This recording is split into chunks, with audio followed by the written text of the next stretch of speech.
There we go. Yeah, it's connected. Yeah, good. There we go. Okay, and it's Okay, on I the just hit my minute. time. Okay, I'm going to Yes. introduce. Hi, well, I would like to welcome all of you. We hope there are more of you rolling in.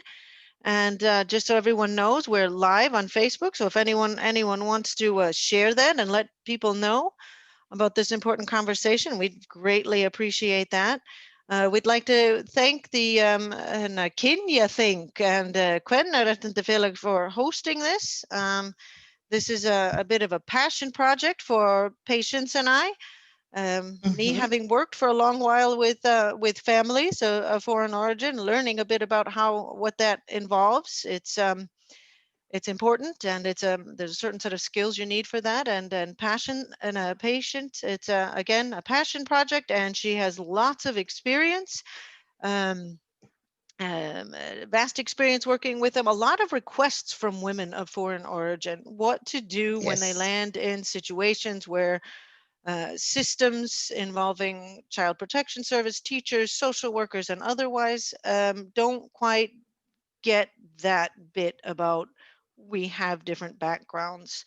We believe that cultural competencies is the most important thing we have in learning to live together and move forward as a society. And Patience Carlson, who is our deputy chairwoman at Women, will be sharing with us a few experiences and the knowledge she has regarding this subject, and maybe put us down a path of thinking about how we can work against negative social controls, how we get beyond this as a society. And when Patience finishes up, I'll take over and discuss what cultural competency is and how we work with that, some tools we can have to do with that. So I'm just going to hand it over to Patience now, and enjoy the ride. Thank you. Hi, everybody, and welcome to this very important and special presentation. So I'm going to share with you five practical stories of 5 women of foreign origin about, in the line of raising their children, what they have come across as a result of cultural conflict. So I'm going to share my screen with you. Okay, so here we go. There. Okay, so just imagine if you've already been told that lions eat meat, or you already know, this is something that you know, and you see these 2 pictures. You see the pictures from this angle where you don't see the calf's head. It is very possible to think that, oh, it's eating its baby. After all, it's a carnivore, right? But when you look into it, you realize that this is how it carries its baby. This is a lioness, and this is how it carries its baby, that it's not eating the baby up. The same thing can apply to women of foreign origin. We come from different countries with various cultural differences. My culture is different from somebody from Mexico, or somebody from America, or even somebody from Denmark. The way I do things is completely different, and the way I raise my kids might be different. So this is just what I want you to just have this in mind and think about it. That if you see a lioness with its baby in the mouth and you don't see the head, what comes into your mind? Do you just jump into the conclusion and say that, oh, it's a meat-eating animal, so it might be eating its little one? So Excuse this me, is me. I don't see anything. I don't see any slides or anything. Really? You have shared screen off. Okay, sorry about that. I just wanted to let you know. Sorry for interrupting. Yes, no problem. There. And share. You see it now, right? Okay, good. Okay, so just imagine you see these two women, one is me and the other one is a typical Icelandic woman, and we are both carrying our babies. Do you jump into the conclusion that, wow, why is she carrying the baby like that? She's breaking the back of the baby? This is how we carry babies in Ghana. We put babies in trolley too, but traditionally, this is how we carry the babies because we want the babies to be connected to us and feel our warmth. Okay, I'm going to start with parent number one, changing diapers. So as most of you know, I have this small shop in Brehot, and I get a lot of women there. So one day this woman came to the shop and needed to change the diaper of the baby. So she went straight onto the bench. You know, there's a bench in the middle there. She went straight there, took off the diaper and started changing the baby. And then I saw many Icelandic people walking by and, you know, talking, and some asking, is she crazy? What is she doing? Why is she doing that? But nobody stopped to tell her, hey, there's a toilet here. You can go there and change your baby. This is not done. But I heard people talking, so I had to go. And then I talked to her. I said, you can't do that. And she's like, why? This is how we do in Italy. And I said, yeah, in Iceland, if you do this, the baby is naked to start with, and you're changing a poop diaper. So you can't do this here. There's a bathroom here. You should go and do that. And I used that opportunity to talk to her about, you know, childcare and what is expected in Iceland and things like that. I was so surprised. Women in her circles came to me in the store to ask more about this issue. And they're like, so if we change our baby here, does it mean we are doing something wrong? Because this person was telling us, you don't do this here in Iceland, that and that. So she used that opportunity. As I explained to her, she also went and explained to her people. So if we can all do the same, instead of expecting people to just automatically know what to do when they move here, I think that will go a long way to save us a lot of time and a lot of resources and a lot of pain. Parent number two is an African, and in Africa, there's a lot of noise because of the weather. When we talk, we have a high pitch. It's very normal for Black Africans to speak with high pitch. And most of the time, when you talk with passion and with high pitch, you are considered as being aggressive. So this one came to my store, and her child was, you know, as children do, she started taking stuff and, you know, throwing things on the floor and running around and laughing. So this woman ran to grab the child, and one Icelandic woman was in the store. The look she gave the woman was enough to kill her. So the woman stopped and asked me and said, what is her problem? And I said, she doesn't have a problem. She could tell on you the way she's looking at you. And she was, what did I do? So I had to call her and talk to her that the way you grabbed your kid, I understand that in Africa, you have to keep your kid in check when you go to the store, because if you destroy something, you are paying for that right there and then. So that's upbringing is with her. She didn't want her kid to destroy anything because she didn't want to pay for anything that she didn't want to buy.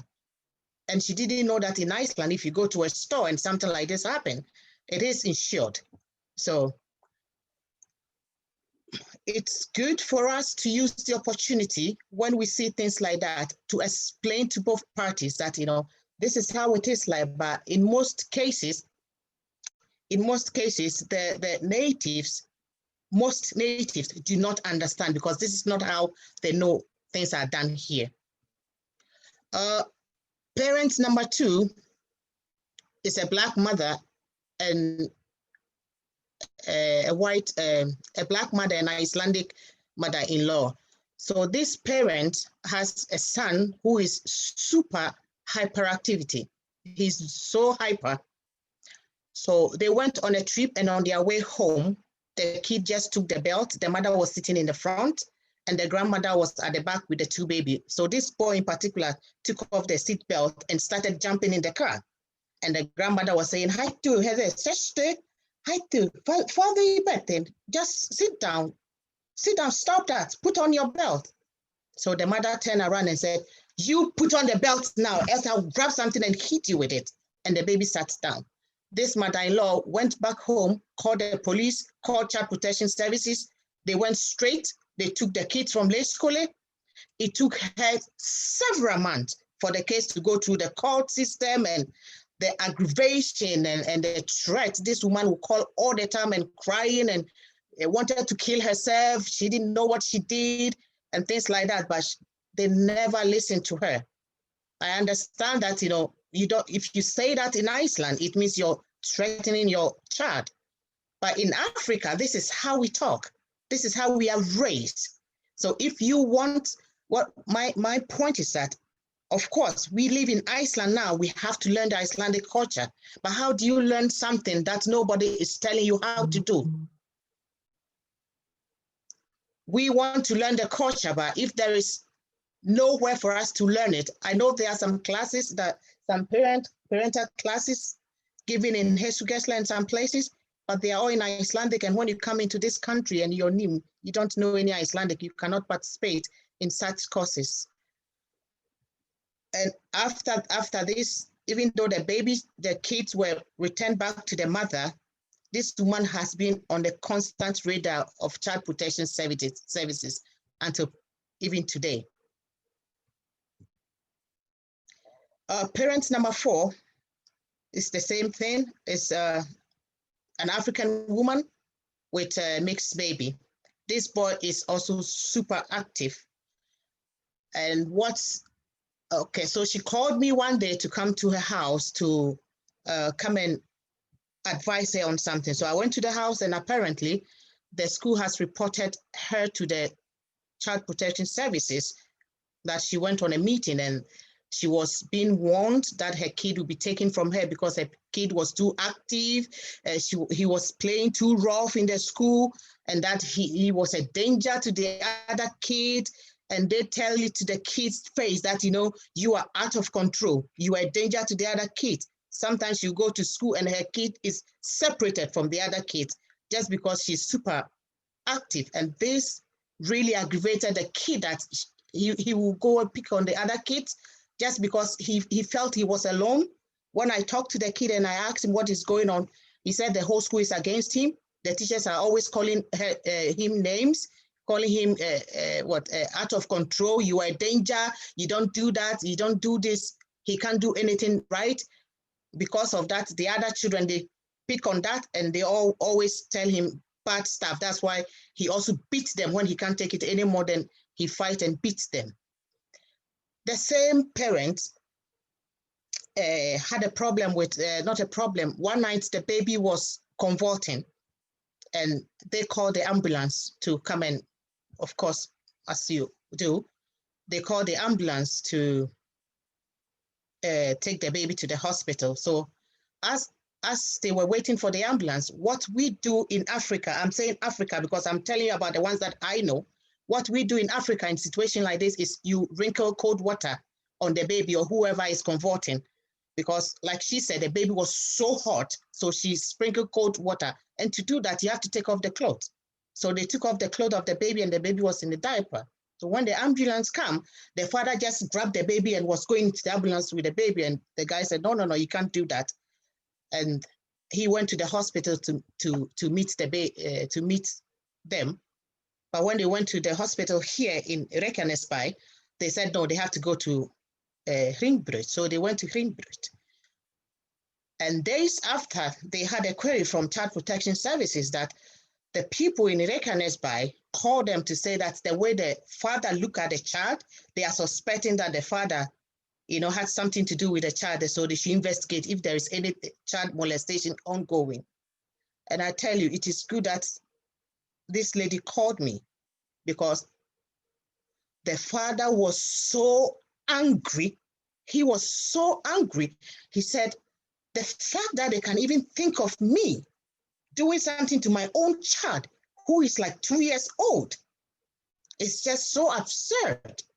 He was so mad, and he says since then he has always been looking on his shoulder.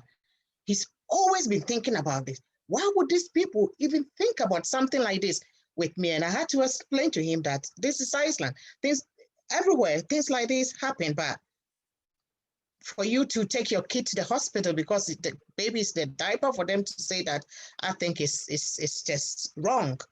But fortunately for them, the hospital in Ringbrit, they are the ones, when the police contacted them, they said there is nothing like that ongoing, and the child was not molested. The child had high fever, and that was it.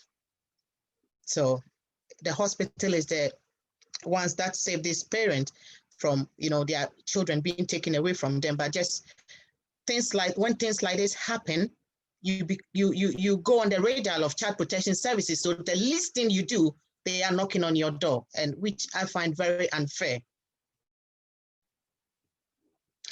Parent number 5 is a woman I know. She's very religious, and she asks the school that her kid will not participate in Halloween and just certain things that she didn't want the kid to participate in it because she's a Christian and her belief does not allow that. The school refused. They said if the kid wants to participate, they will allow the kid to participate. And she felt that, her right to her religion was dependent on her race or her skin tone, because she said she knew of a Muslim family that told the school not to allow their children to participate in some of the events, and the school gladly took the children out of those events, but they refused her. So she thought, if you are a foreigner, you have a very limited religious right. What the school deemed right is what goes. You have no right when it comes to things like that. And also that she felt like she had no right at all, like the way she was told, this is how it's going to be. It's Halloween day. Your kid comes to school. If he wants to participate, he will participate. Deal with it. And today, because of that issue, her kids are taken from her because they said she was abusing the kid with religion. And the best thing I think they should have done was to explain to this woman, let this woman go for some parental classes and learn the Icelandic way of raising the kid, or explaining to this woman what Halloween and it's what it's all about. That is nothing about, because she thought it was about the devil because you have to wear this costume and some people look like the dead people and things like that. But it would have been better for them to explain to her, because she needed to learn as well as them, and also save the kids from being taken from their mother. I think there is a high need for parental education to meet expectation, because when we come here, when you become a parent, as we all know, when you have kids, they don't come with manuals to tell you how to raise them. And we all raise our kids based on our cultural background. And if you ask parents, if you are asking parents from other background to raise their kids the Icelandic way without even knowing how the Icelandic way is, it's like you're asking a fish to compete with a cheetah in a race on land. That is not possible. Fish can only swim in water. It cannot run a race on land. If you want that, you need to teach the fish how to run a race on land. And I think it is very important that there should be a parental education, not only in the schools, it should be in the schools, it should be in the churches, it should be everywhere in various languages to bridge that gap of expectation and what is. And we are women, we are there, and we can organize these courses for parents, because we deal with women of foreign origin. So if given the opportunity, we would take up this course for parents. I just want to say that the best place for children to be is with their biological parent. So the best thing to do when the system thinks a parent, unless this parent is abusive, if not, the best thing to do is to give the parent the opportunity to learn what is expected of her so that she can be the best parent to her kid. Do not take the kid from the parent and give them to some strangers, because at the end of the day, you are punishing both the kids, you are punishing the parent, and you're wasting our resources on something that don't need to be there. So it is my plea that the Icelandic society or the system should come up with some education to equip parents and stop taking children from their parents. I'm done. So I'm done. Thank you, I beat the Pat. 25 minutes. Yes. Thank you, Pat. I set my timer, and now we're going to move over. I'm going to share with you all. I hope we get a few more participants.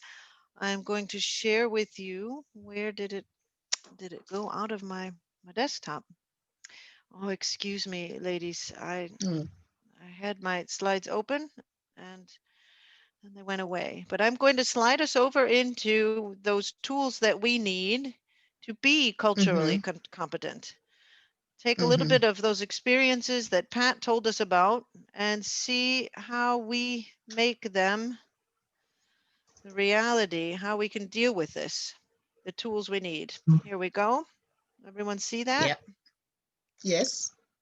Okay, let's go into play mode. Okay, sharing culture, key to collaborative communication, which is one of those tools we need to use, and cultural competence when we work with parents of multi-ethnic origins. I always start out with this picture. I love this picture. It's crazy, but it says everything to all of us that know anything about lots of travel, lots of moving around and assimilating to a new culture. That even though we all have the same goals, sometimes we just don't know how to get it together. And this is at the airport. And at the airport, we all have the same goal of, getting somewhere, maybe communicating with someone there, but we just don't know how to connect. Where do I put my hand? Do I take my hand? Do I stand within this space? Oh, why is she getting so close to me? Why is everybody walking past me? It's sort of something that we've all maybe been through. And one of the most important things, and to being what do you want to say, culturally collaborative, or showing that confidence is speaking to people in a manner which reflects the fact that their individual needs matter. Even though maybe I have a different goal, I want to get this, extract this piece of information from someone or whatever, you need to stop for a minute and think about the person. Be welcoming in your combination. Try, remember that in speaking with people, it's about connecting us, making sure that they're heard and they're seen and they're valued. And those different experiences where Pat, showed us some experiences of parents of African origin, had the person collaborating with them for the goal of what was best for the child, whether it be their health, their well-being, their behaviors, had they opened up and spoken to the family in a sense where the family knew that they were being heard and they were being seen and they were valued, this would have been a platform to be collaborative. It ensures that people believe they're welcome for parents.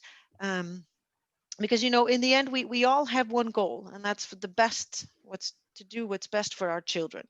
The Icelandic government, every teacher, every social worker, every person, even the mother who looked with hate in her eyes at the one mother, her same intentions were to do the best for that child, not understanding what was happening from the other side. Collaboration, of course, means informing people about your role, your obligations, your position, the rules that you work within and you live within.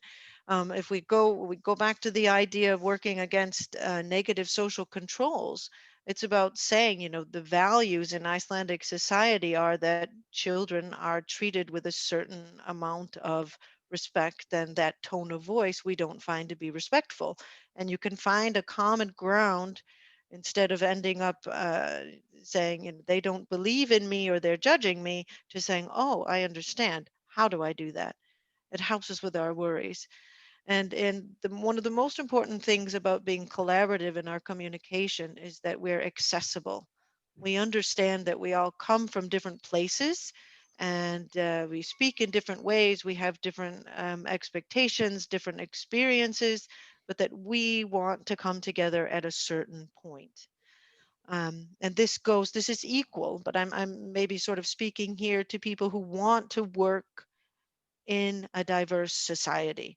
People who need to maybe open up for the fact that me coming from the United States and Pat coming from Africa, if we're going to be parents in your school, or if you're a social worker working with us, or at Child Protective Services, or a coach in a sports club, that you may have to communicate differently with us and explain things in a different manner to us.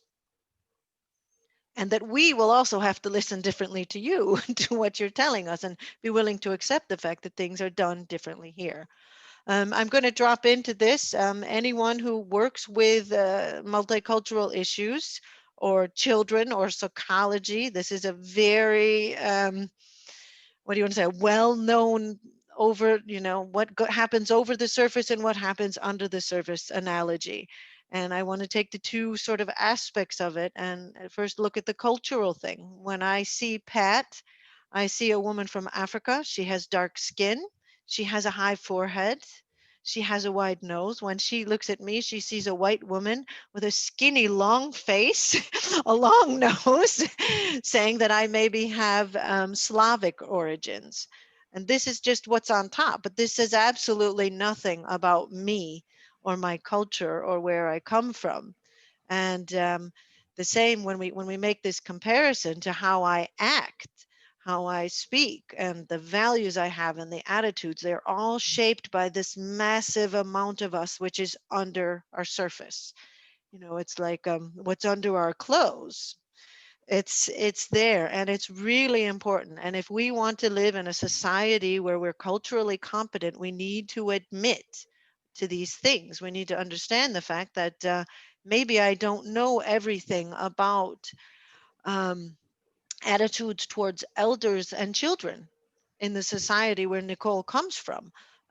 Maybe I don't understand the reason that she's such a whiny baby when it comes to American politics is because she was raised by her grandfather who was a proud Navy veteran. Do you know what I mean? These are all parts of our makeup, and it doesn't mean that when you meet someone you have to get their CV and know that my friend Yasmin, she's a refugee and she had certain experiences where she comes from, but it means that I'm open up to the fact that there's something about her that I don't know that defines her, and it maybe says why she's such an incredibly shy person, um, because that's the way she acts. That's the way her values are, her attitudes are. And the more we think about this, whenever we meet someone, and stop taking people at face value and say, oh, she must be this kind of person because she dresses like that, or she must be this kind of person because, Nichole must be this way because she has a long nose, or because she speaks so loudly. Give ourselves time to look under the surface and get to know that deep culture and understand that that is the makeup of this human being, and that's why they act the way they do, and that our actions can affect that. Another thing that's really important for us to stop and think about, and that is what we are fed. That is what is forced into us um, by the media, stereotyping, rumors, and false proclamations.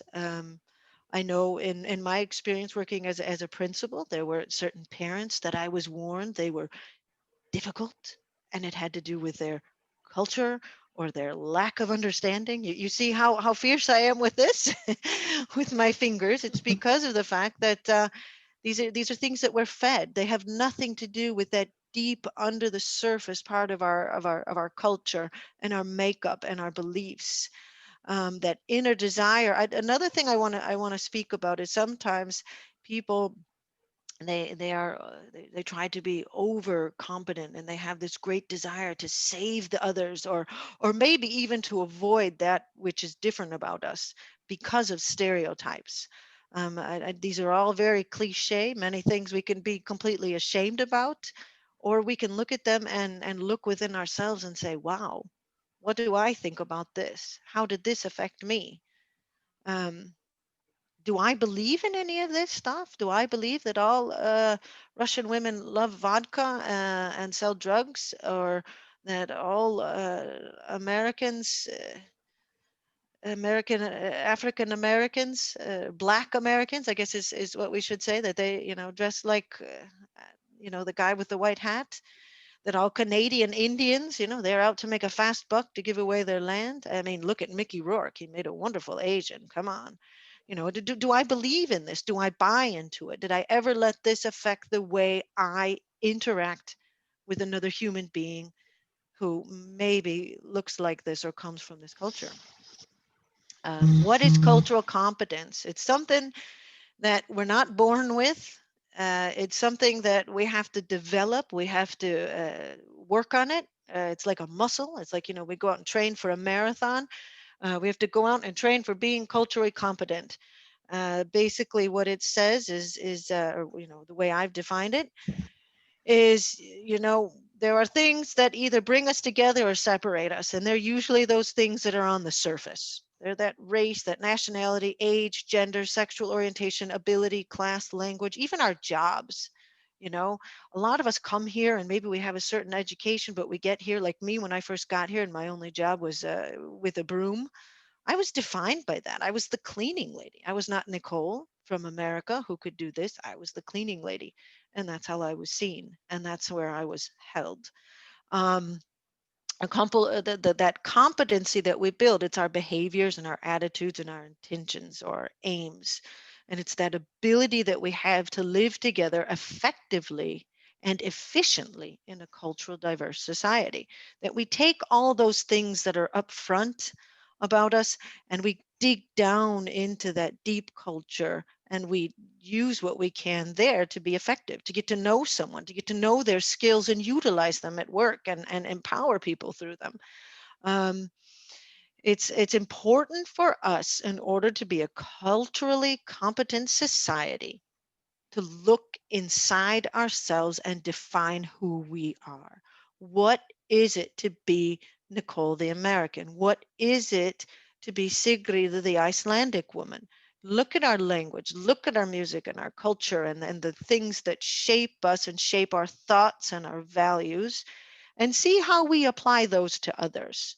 And the reason it's so important is that we also identify concepts. We identify concepts related to sexual orientation or gender. And we ask ourselves if we treat someone different because of the fact that we've never identified what sexual orientation is and why perhaps it might affect us. My son, um, he got all upset the other day because someone had said "homie" was a bad thing. He has a homosexual uncle and his partner, and he didn't understand why anyone would say anything negative about that. And he didn't understand why it made him feel ashamed in this. And so we had to go through this process of, working on his cultural competencies to identify what made him uncomfortable about the negativeness of what was said and what it meant to him. Um, like I say, it's a process, it's a maturation, it's something that we go through. It's a spectrum that we can move back and forth on, but just that we're aware of the fact that none of us are perfect. We have biases, we have views, and accepting those and accepting ourselves help us to move on this continuum. Here's my continuum. I don't know if you can see the final purple one because of your pictures, but move around on your screens to see it. And this continuum, it starts in the very worst of worst. And I really want to be naive and believe that there are very few people, we know they're out there, but that they want to force subjugation. They want to take away people's rights and privileges. They want to live with stereotypes. They want to do this. In a society where we're cultural competent and we're moving along, and especially people who work with diverse populations in a service performing thing like a teacher, child protective services, a nurse, you cannot be in this red area. You just cannot. It prohibits you from functioning with people in general, because even if you function with people who are of the same color, same nationality, same language, you are different. That deep culture that's underneath, it's still there. And then we have what we call cultural incapacity. That's where you hold on to the stereotypes. You're maybe not holding anyone back purposely, but you're using those stereotypes. A very good example was this summer, and I know it was supposed to have been a joke, but when the two gentlemen at the party, I think some of us here might know what I'm referring to, spoke about and used an example, the stereotype of Asian women in a prostitute situation. Just that is cultural incapacity. You're working against. Wonderful Angela Davis says in a racist society, it isn't enough just to say, oh, I'm not a racist. We must be anti-racist. We have to make a decision about what our thoughts are, whether or not we think it's all right to make jokes about how Asians speak, or to say that all people of a certain kind do a certain job, or all redheaded people are crazy. No, that's incapacity. Then we have the difficult area, and that is conceding to the fact that we have cultural blindness and that we're just a step away from being cultural competent. And this is a space where maybe we ignore certain things and we say, everybody gets the same, everybody gets the same, regardless of the fact that maybe some people need more. A really good example here in Iceland with that would be language, where people are sort of held away because their language skills aren't well, or people decide to speak English to us without checking to see if maybe we want to speak in Icelandic in a certain way so we can continue to develop it and learn more. In a society where things are, we apply for a job and it says Icelandic skills, how do I say it? Íslensku kunnáttu, but it's not defined how much Icelandic we need to know. It's not defined whether we can read or write, or what we have to use it for. That these things hold us back. When we're getting into being cultural competent when we explore. We take a Google check. We see, oh, I'm getting a student from Nepal. Check it out and see, where's Nepal on a map. What religion do people do there? We open up access by translating things, but maybe not taking the next step to making sure that what we translate is, what do you say, transmittable, or whether the way we say things, it works. Being culturally competent, we start to understand that we've got to change the way that we look at things, that we need to work with our own perspectives, that before we go to a mosque, we ask, how do I dress? Do I need to have a headdress? Is there any certain thing I should do? Do I wear shoes? You ask these questions, so you're meeting the person. And when you start to move into this blue zone, this is really where you start to become aware not only of the differences, but of yourself. And then we have the purple, and this is where we're just all in. And we're willing also to let people into us. That gap that was once there, it no longer exists. We're comfortable in asking that question when we meet someone. Which language would you like me to speak? We're comfortable putting ourselves out on a limb and maybe making a little bit of a fool of ourselves and saying, I'm sorry, I've been saying your name wrong for a while. Could you please explain it to me? Could you please explain how I say it? And then the person accepts you.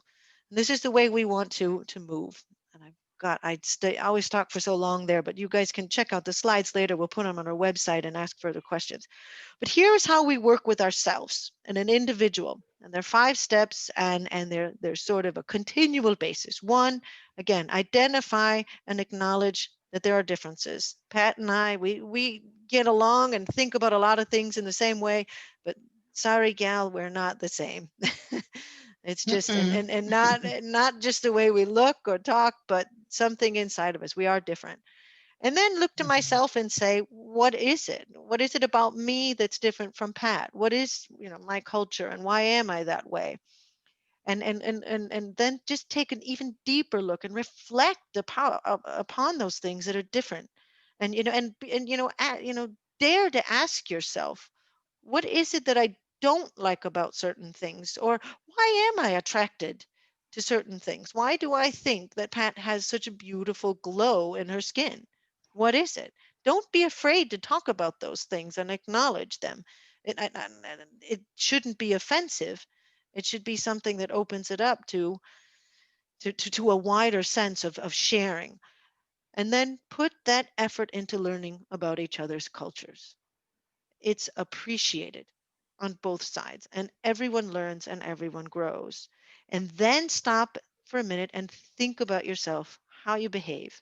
How you behave. Do you shy away from things when you think it might be uncomfortable? If you see someone in a store treating their child in a certain way, do you shy away from it? Or do you step in and say, hey, explain to me what's going on here so I can understand? And can I explain something to you? Yes. And then we have, once we've gone through our continuum and we're all purple and we're working on our and reflecting and asking ourselves about our perspectives and our understandings, we move into something called cultural humility. And that is when we develop the ability to listen to ourselves and others, because sometimes we just don't do that. It's that self-exploration. It's critical. It's, being able to admit to yourself, I was wrong. I was wrong not to ask. I was wrong to believe in that stereotype. And when it comes to working with people, cultural humility is probably, and with diverse populations, cultural humility is probably the most important tool that you can develop for yourself, because you're going to, I mean, if you look at the pictures that I've put in here, you understand that your customer service, you deliver quality, reliability, you become trustworthy. You become that person that is a beacon of light in that diverse society. Um, and you ask yourself things, the questions are here again. I know this might seem a little bit repetitive. It is kind of all on the same thing, but it's so important. If we're going to serve people effectively, we have to be able to do these things. We have to be able to self-reflect. We have to be open-minded. We have to listen. We have to collaborate when we communicate with people.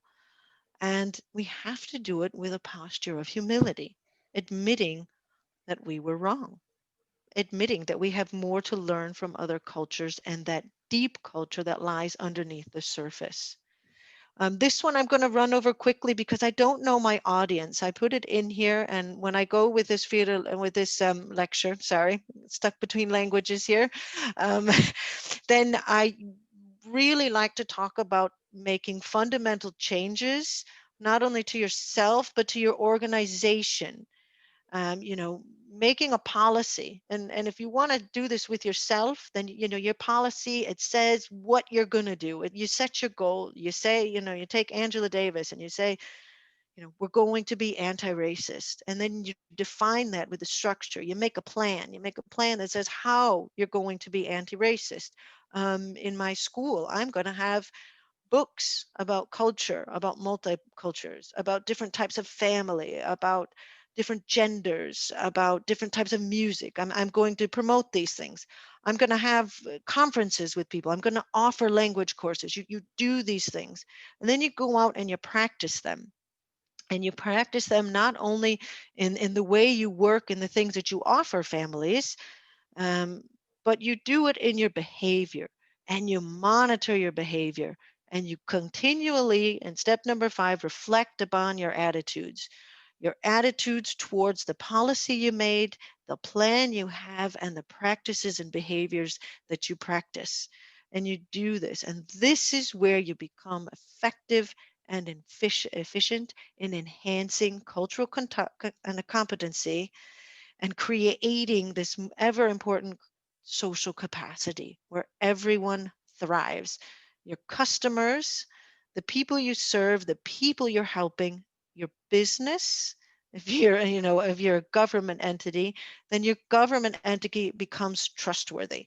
You are no longer Bartnavan, the scary thing. You are a place, you are a resource for help and assistance. And then it's back to what Pat came in on, those building bridges.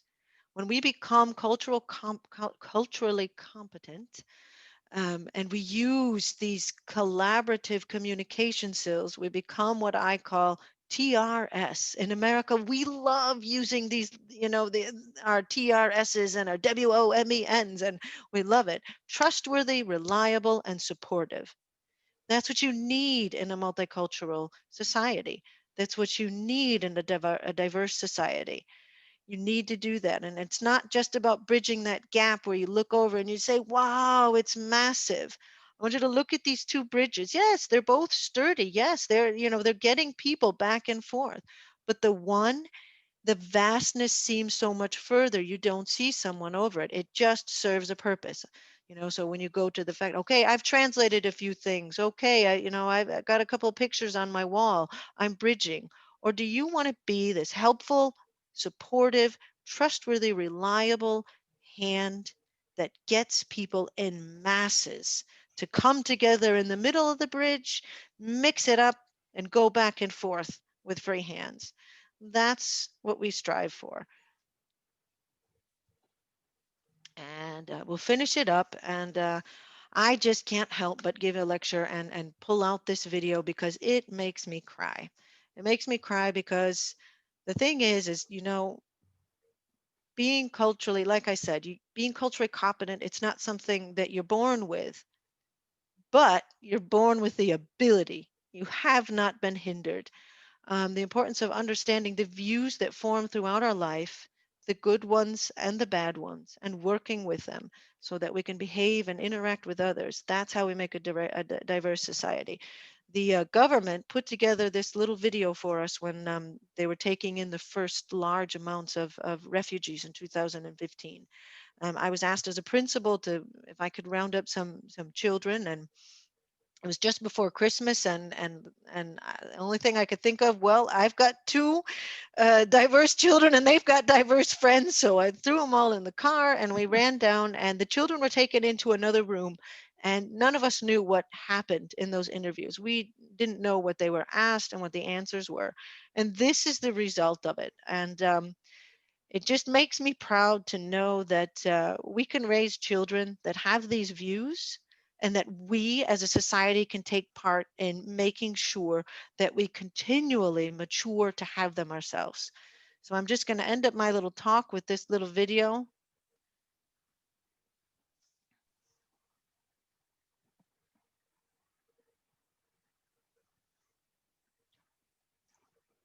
No audio. Oh, the audio's on.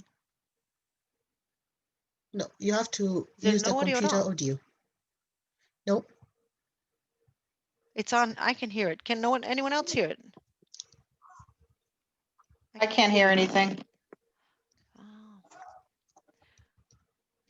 Well, that's not going to work then. I'll send you guys the link, and you know how I finished my video then. My apologies. I did this the other day through, because I had a different course. I did it through, and it worked then, and I've got all my sound on. So I'm just going to ask you to forgive me for that little disgrace, little mishap there. I'll send you guys, or I'll put it on our website for you to see. You guys can all look it up. It's available. And I'm going to open up for discussion now. Is there anyone who'd like to throw us some questions or take the floor?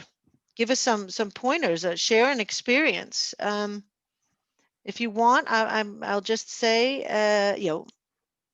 go ahead and unmute yourself, and we'll see how we manage this. The floor is yours.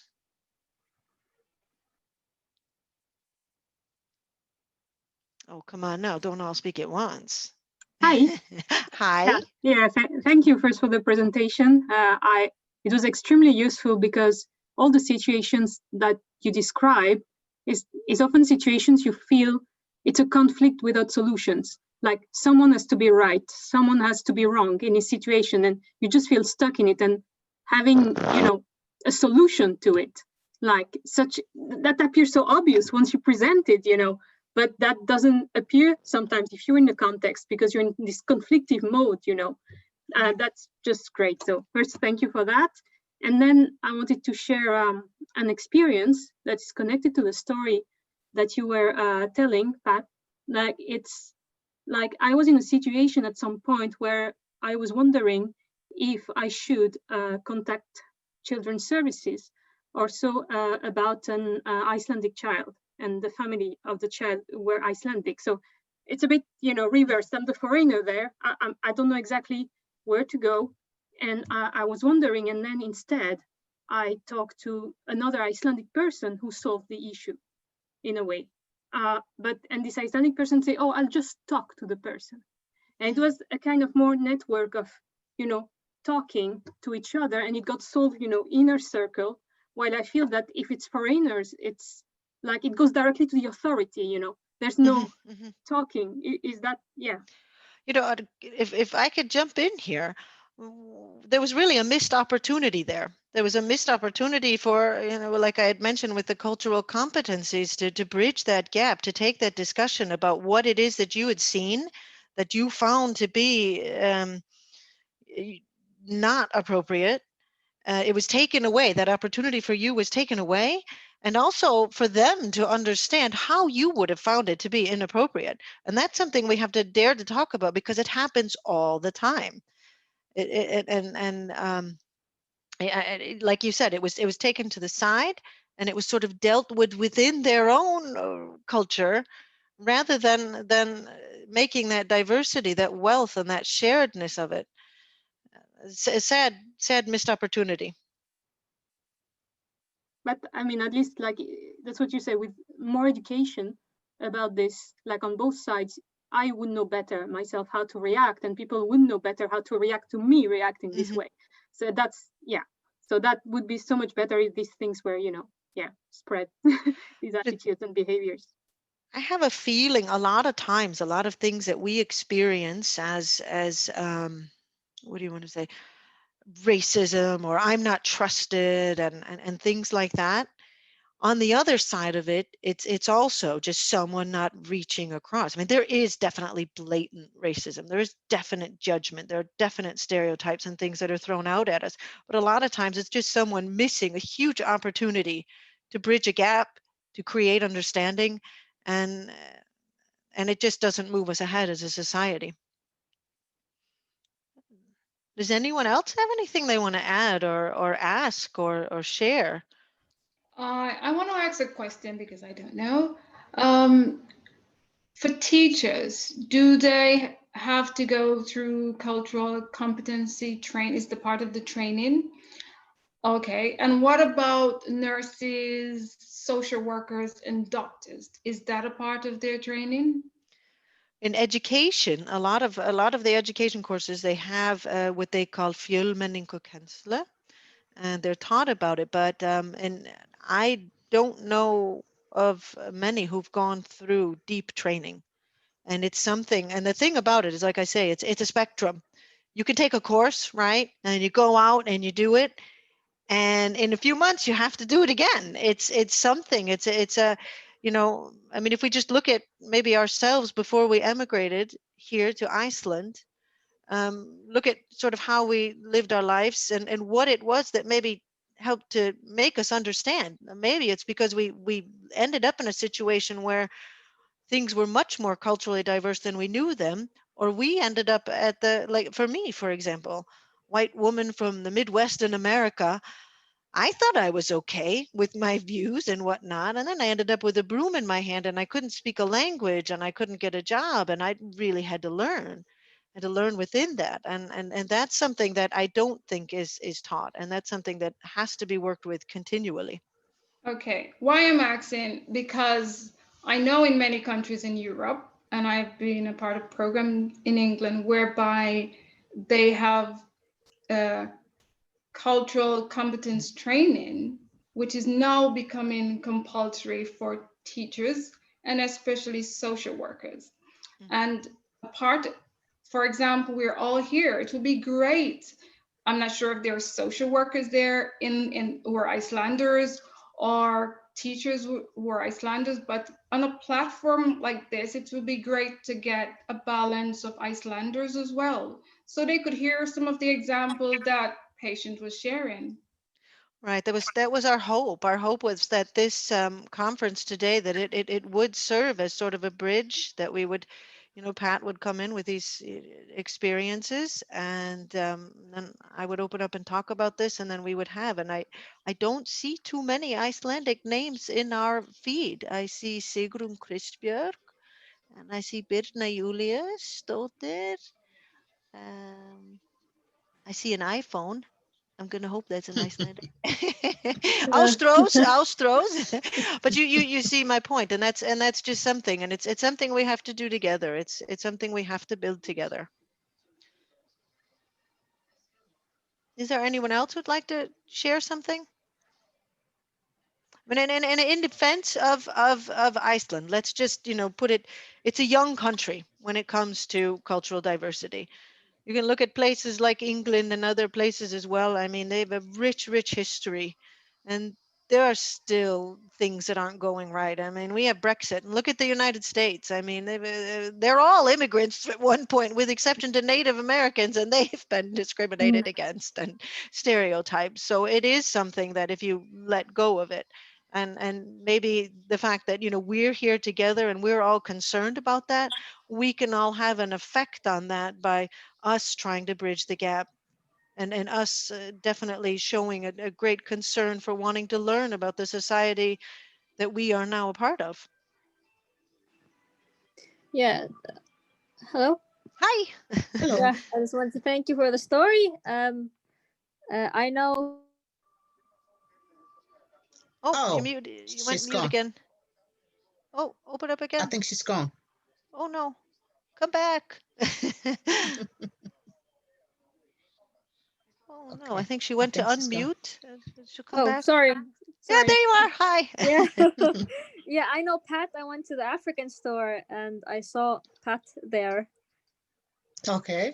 I want to thank you for the story. It was nice to listen, and I totally agree that Icelandic people are not very educated at different cultures, and also a big part of Icelandic culture is also always hating on foreigners, and always like a huge thing on the media. In the media, it's like a culture in the media where they always like blame the foreigner for something, or stuff like that. And I totally agree. There needs to be more education, not only for people that are gonna work in schools or anywhere where you're in touch with diverse type of people, but also in the school, that kids learn about different cultures and religion, just get introduced to it. I'm listening. Can I ask you a question, Damaris? Yes. Was it? Am I getting the right name? It's Damaris, right? Yes. Can I? Oh no, not Damaris. Who was just speaking? I got the wrong name up here. I've got two faces. Hello, my name is Luby. Luby, oh hi. Can I ask you a question? Yes. If we speak about the cultural continuum and your phrases that you just spoke, do you honestly believe that all Icelanders are hating on foreigners?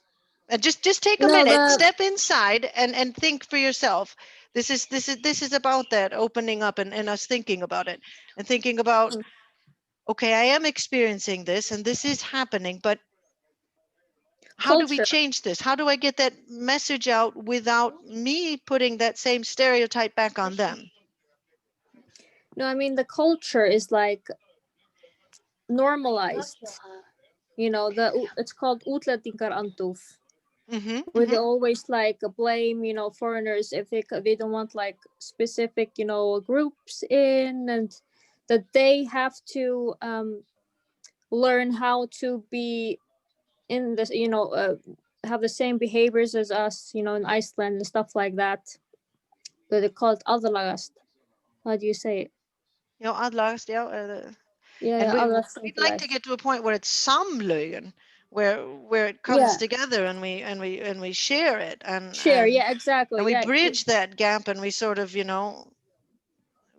we help each other to understand that, okay, Yeah, yeah, I'm never gonna like shark, but exactly. That's what I wish that things would be like more learn of each other than saying, oh no, you have to all try to be like us or something like that. Because when I was in school, they would always say this, that the foreigners, they have to try to or be part of our society in a way that they, try to participate, have the same culture and stuff like that. Like in my culture, the kids or the teenagers, it's not like a common thing to go party and drink, but in Iceland it's a big culture to do that. But it doesn't mean that I have to participate in the society. I have to do those activities because they're not beneficial. So rather teach, maybe people can choose any part of a culture as long as it's like beneficial and good for you. mm-hmm. And yeah, how I'll throw this out to everyone. I'm not pinpointing you, but what platforms do you think we can create to bridge that divide? When I was speaking earlier about my Pat came with wonderful stories about different people and their experiences with services and whatnot, and I sort of was veering the conversation towards people who are service providers. But what do you think we can do? What's our part in it? Does anyone have some ideas? I mean, should we offer? I mean, we could go out and offer courses, and I would love to go with courses everywhere and talk about diversity, right? But what other platforms do we have where we can help to enrich in that shared commonality of the fact that we do want to live in a diverse society? Anyone? maybe get to politics or something. Representation, yeah, tried that. Yeah. Sabina, are you still out? Where are you now? Hello, Yes, everyone. For me, this is the thing. When sometimes when you go, okay, there is this thing that people say when you go to Rome, you do as Romans. But in this case, what I can say is whenever you are in a foreign country, yes, I know people expect you to assimilate, but it doesn't have to be that way. I think it's more of integration. You don't have, yes, you keep your culture the way it's supposed to be, but also you have to be mindful because you are a foreigner. So you have to somehow integrate so that you are able to fit in the society. That's my take. Find those commonalities. Maybe that's Exactly, the way. yes. If we find that, Yeah. what's different, we acknowledge, we learn about it. But if we find those commonalities, for example, Yeah. we all speak a language. Yeah. We can all share parts of our language. I know my children have fun, making fun of the way that I assimilate sometimes Icelandic words into English and back again. Yeah. Mm-hmm. Anyone else have? That's a great input. Thank you. Yeah, can I say something based on what Lupi was asking? I think we as a society, like every service provider, the social workers, teachers, just like we did with the police when we went on this course and came up with a very fantastic curriculum for the police to work with when it comes to dealing with immigrants. I think it's also very important for us to come up with something like this and to share to the schools and have like programs for all the schools in Iceland, because Iceland is no longer just one single race country. It has become a cosmopolitan, country, if I may say this. And I went to school here. I took my university education here. There was nothing like cultural competence education here. Of course, we learned about theories and child development and things like that, and some cultural facts, but there was no cultural education. And I think it's very important, because until we do that, there is always going to be a conflict between foreigners and then the native Icelanders, because you can't ask somebody to throw away their culture. It is who the person is. But you can teach the person how to learn and how to balance the person's culture and the culture of the country. Exactly. But to say Yeah. that you can't be who you are, you have to be this before you accept it, I think it's wrong. And I think that is what is going on, and Exactly. it needs changing. Yeah, that's how I feel in Iceland, like that kind of mentality, and it kind of translates into, you know, the way they, you know, make the decisions regarding immigrants. You know, it's not saying that everyone is like this, just like, you know, decisions are made that do not always like think about this group, or just say, oh, they have to learn themselves Icelandic without like serving them, like help the children and stuff like that. To get into the society by learning the Icelandic, like have extra like homework, you know, because you know the mother, how is she gonna help with an Icelandic homework if she doesn't know how to speak Icelandic? You know, get like what you're touching on here is remember the slide that I had with the cultural continuum, and we had the yellow and the green.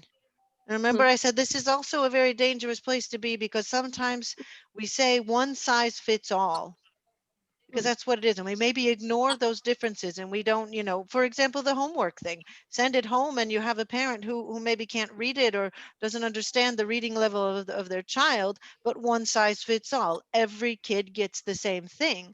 And it's not that people purposely want to, they just don't know how maybe to move out of that one size fits all without creating conflict. Because I think that that's my belief is that, okay, yes, there are people who maybe do fit into what you're saying. There's no, I mean, they are out there, and we know about them.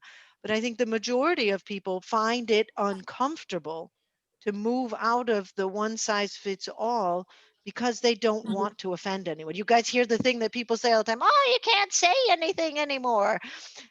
But it has to be said, it has to be discussed, and it has to be moved forward. And you have to be able to admit, yes, children of foreign origin, they need more assistance with homework, and parents need someone to guide us through how we help them with math.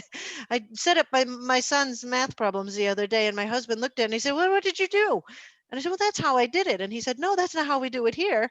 And if he hadn't told me that, then we would be stuck in that, you know, that green yellow area where nothing is done, and it can be experienced, because there's what's done and how it's experienced.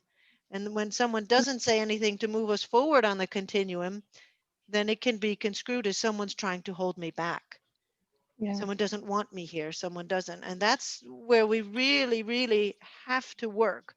Because if you look at certain initiatives and you look at certain conversations, in the 20 years I've been here, anyone else who's been here 20 years, you'll see that we're in a different place.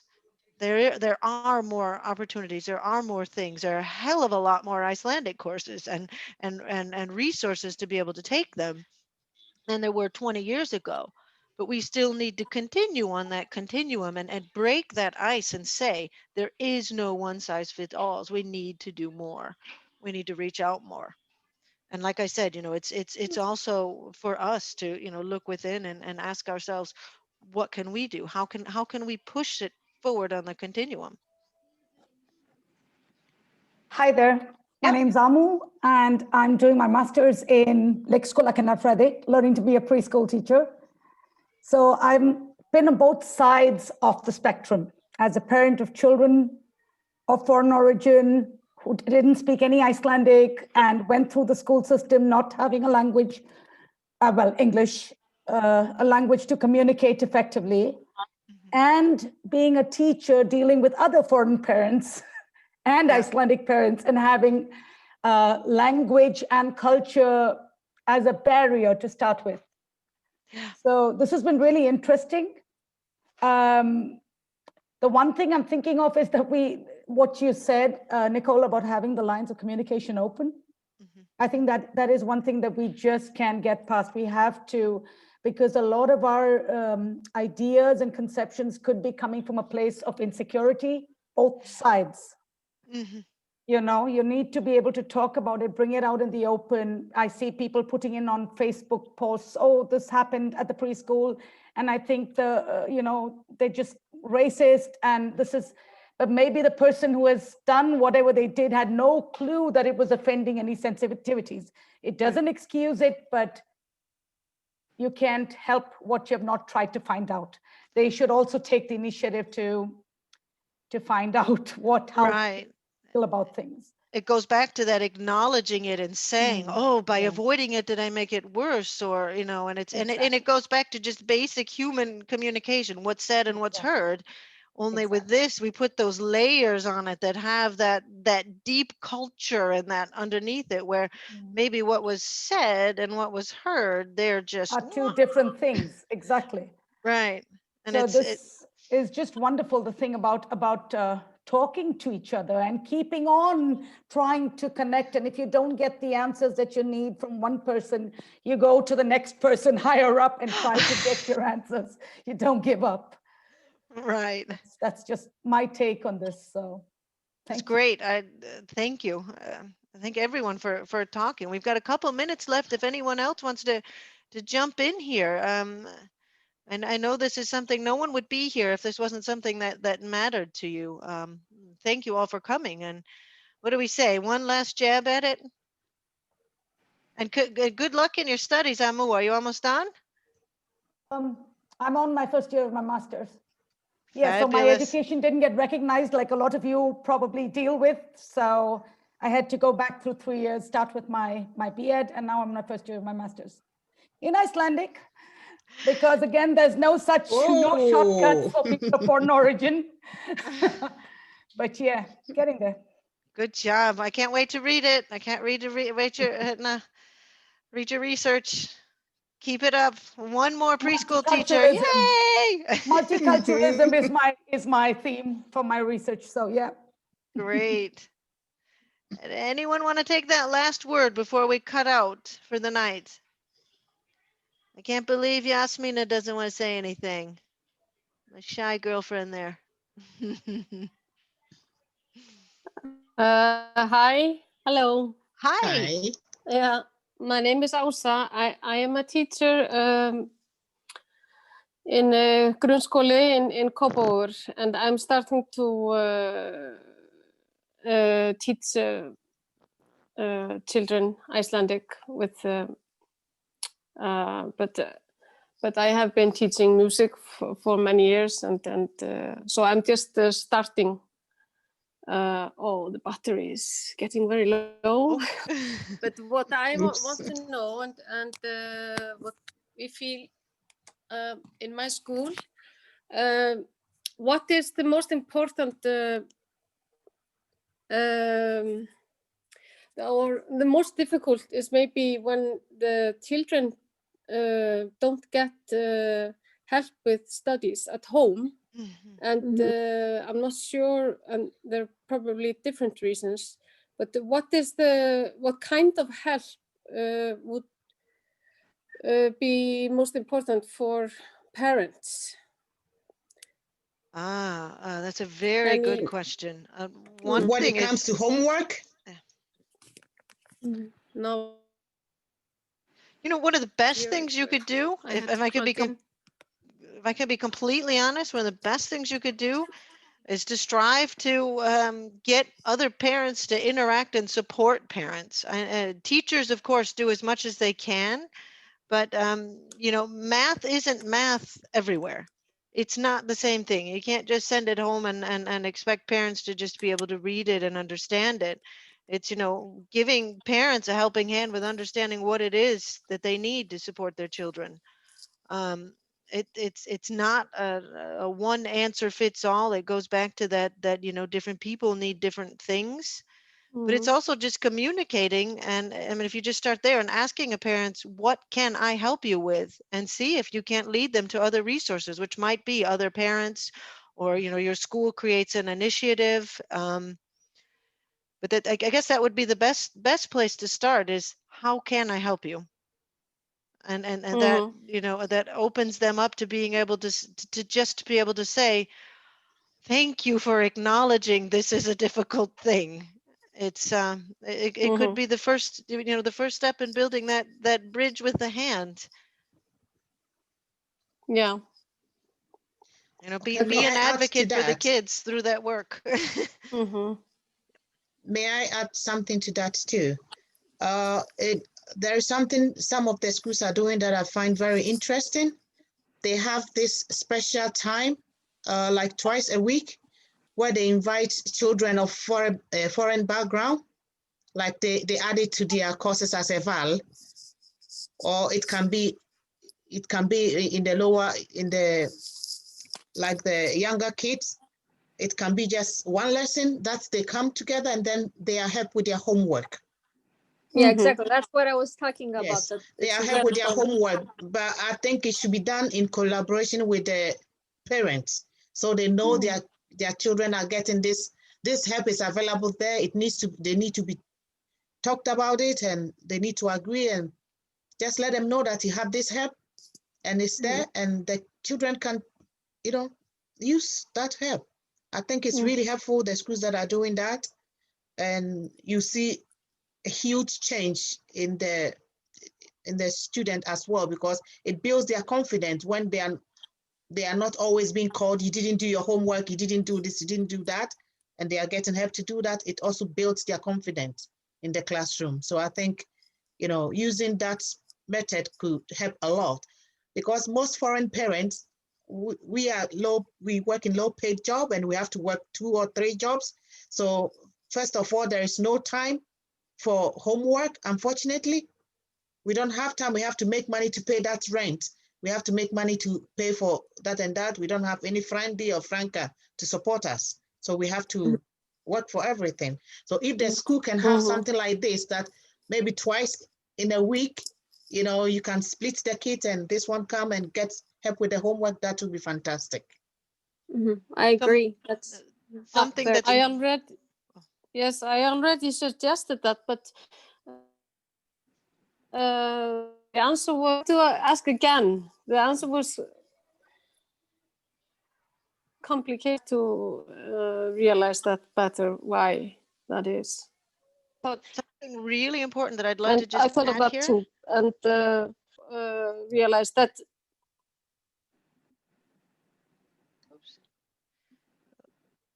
I have also realized that some of these children are do not have a parent in the afternoon, or so yeah, it's very good to have this conversation with you. Yeah, and even with the language, they don't even have the Icelandic language maybe good enough.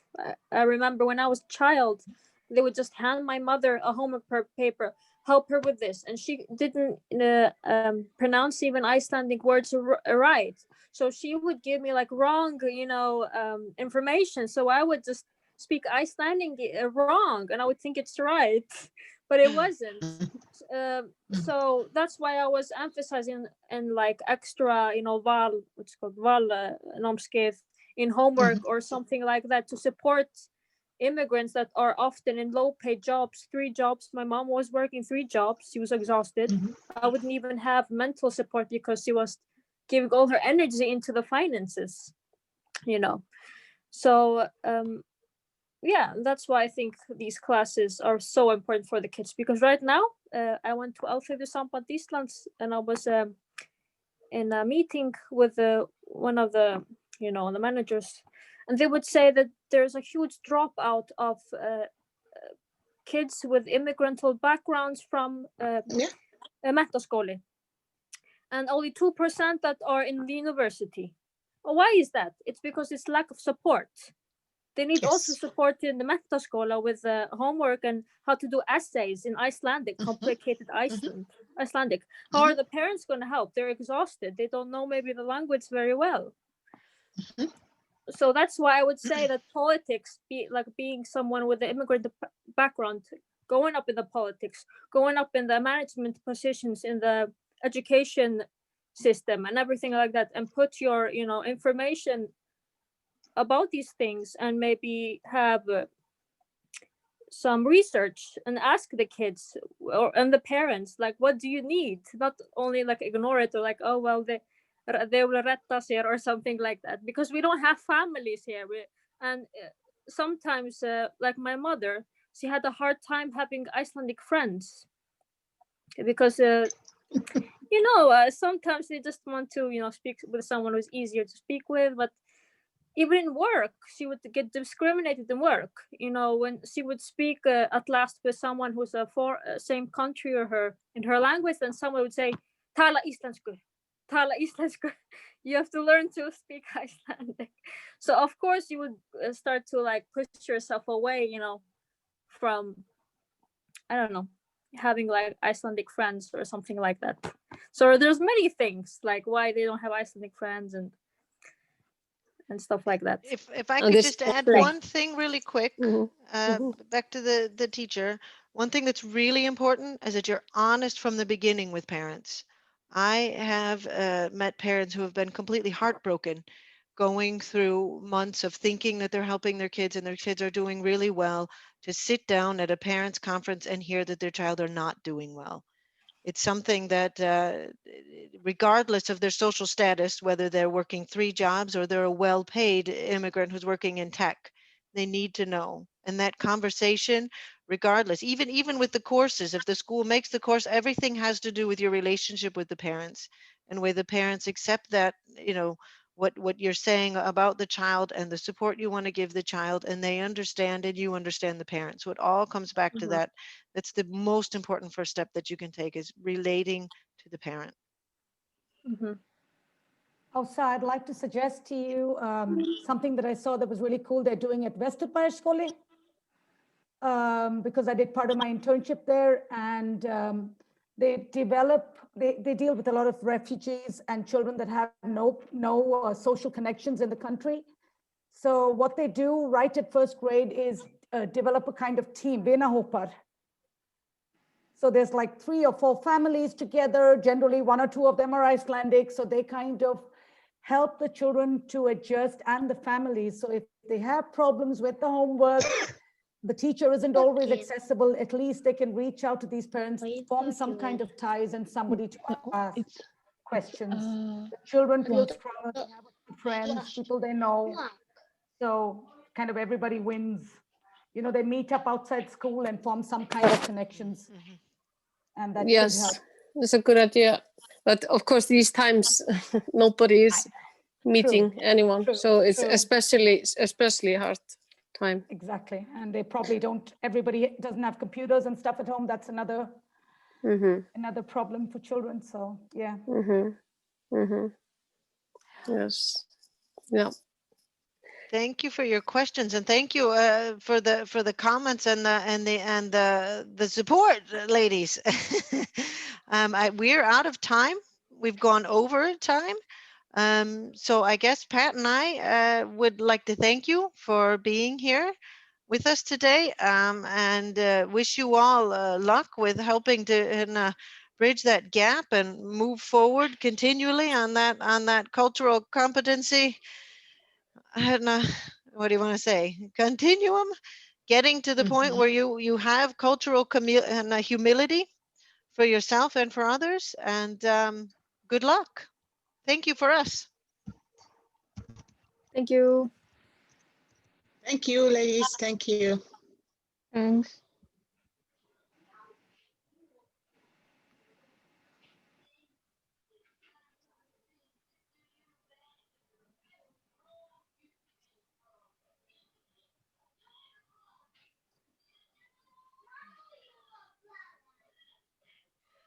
Okay, I was just going to let everyone go before I closed it. I hate ending a meeting with people still in the room, but I'm going to say thank you to the few of you that are left again, and I'm going to close out the meeting now. All right. Okay. Talk to you later, Nichole. Talk to you, Pat. Bye. Thanks. Yeah, thank you too. Bye.